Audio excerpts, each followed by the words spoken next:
ma sécurité. Tu m'emmènes dans l'intimité, oh, oh, oh. Tu me parles de ma destinée, oh, oh. Avant que j'entre dans l'intimité, oh, tu me parles de ma destinée. Ah, mon ami intime, oh, mon ami intime, oh. Ah, mon ami de la chambre, ah, mon ami intime, il a donné sa vie, que je sois sauvé, oh, oh. Ah, mon ami intime, oh, mon ami intime, Elia, Elia, ah, tu es Elia, Elia, Elia, Elia, tu es Elia, Elia, oh, Elia, Elia, Elia, tu es Elia, Elia, Elia, Elia, Elia, tu es Elia, Elia, Elohim, Elohim, Elohim, tu es Elohim, Elohim, Elohim, Elohim, Elohim, tu es Elohim, Elohim, Elia, Elia, tu es Elia, Elia, Elia, Elia, tu es Elia, Elia. Père, béni sois-tu, toi qui règnes et qui vis au siècle des siècles.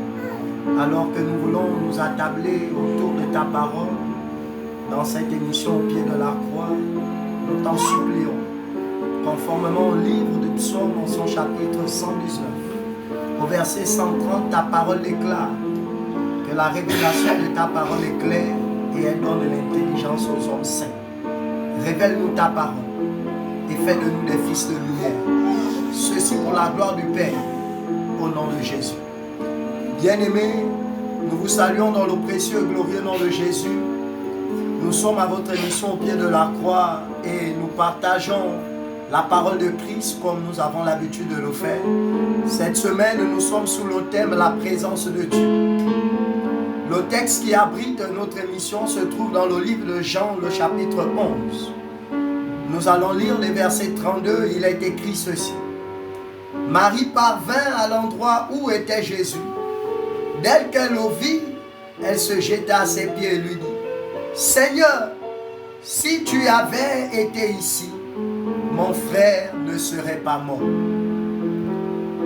C'est quoi la présence de Dieu? Marthe et Marie, les sœurs de Lazare, réalisent que la présence de Dieu est l'oxygène des adorateurs de Christ. La présence de Dieu est synonyme de la vie. Où il y a la présence de Dieu, il y a la vie, il y a le triomphe face à la mort. Lorsque le Christ est absent, lorsque le Maître n'est pas là, ceux qui avaient la vie connaissent la mort. En vérité, la présence de Dieu est l'oxygène du chrétien. Lorsque le Maître n'est pas là, nous devenons tel un poisson sorti des eaux. Et chaque seconde nous rapproche de la mort.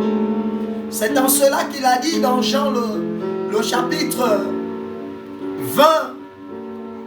Il dit à Marie de Magdala qui avait constaté son absence.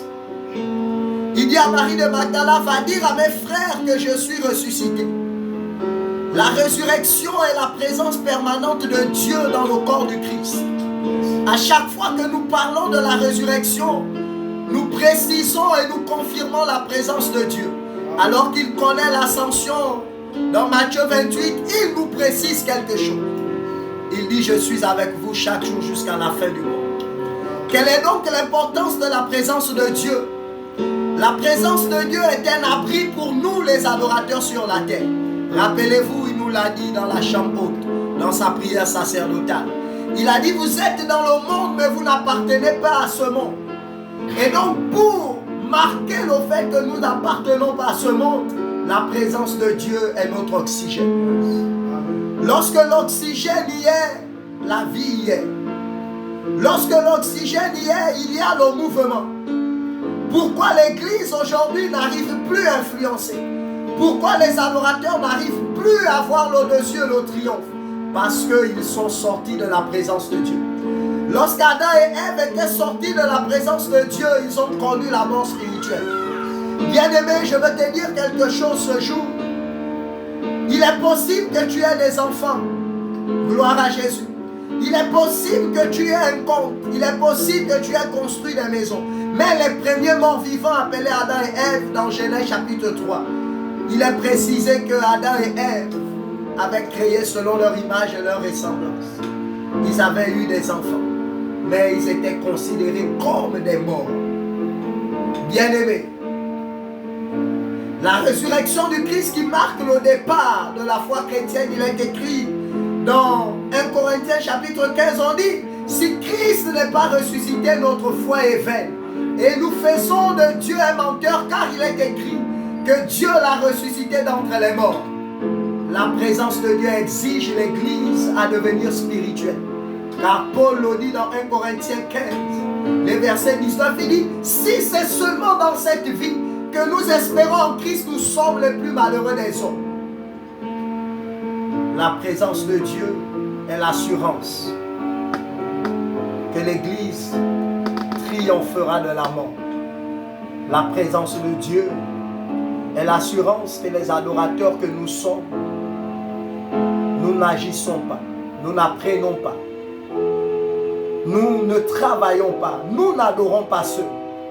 Christ est au milieu de nous. C'est pourquoi alors que je conclus ce message, Église, sois plus que jamais consciente des paroles du Maître. Il a dit, je suis avec vous chaque jour jusqu'à la fin du monde. Car en réalité, nous avons pour mission de gagner la terre tout entière à Christ, à l'effet de toutes les nations des disciples. Sa présence est notre assurance du triomphe. Sois béni et reste dans la présence de Christ, car son sacrifice à la croix marque notre triomphe. La paix et la grâce du Seigneur soient sur toi, au nom de Christ et Jésus. Amen.